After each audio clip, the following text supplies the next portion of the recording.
കാലത്തെ രൂക്ഷമായ ജലക്ഷാമമാണ് ഇങ്ങനെ ഒരു പരിപാടി ഉണ്ടാക്കാൻ ഞങ്ങളെ പ്രേരിപ്പിച്ചത്. ആദ്യമായി തന്നെ ഞങ്ങളുടെ സ്കൂളിൽ നടന്നത് ഒരു പോസ്റ്റർ നിർമ്മാണ മത്സരമാണ്. പോസ്റ്റർ രചനാ മത്സരത്തിൽ ഭൂരിഭാഗം കുട്ടികളുടെയും വിഷയം ജലക്ഷാമവും ജലദുർവിനിയോഗങ്ങളുമായിരുന്നു.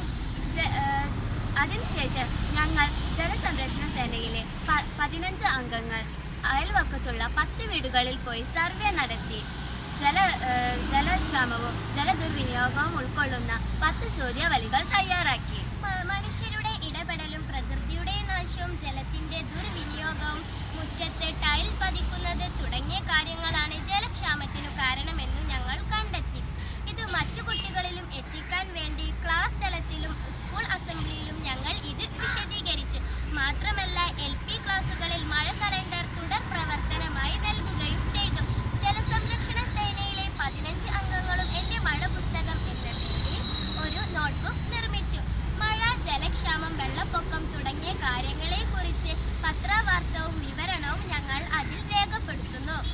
ജലസംരക്ഷണ സേനയും സ്കൂൾ ഹരിതസേനയും ചേർന്ന് സഹകരിച്ച് 2 ഗ്രൂപ്പുകളായി തിരിഞ്ഞ് ഒരു ഗ്രൂപ്പ് മഴക്കെടുത്തുകളും മറ്റൊരു ഗ്രൂപ്പ്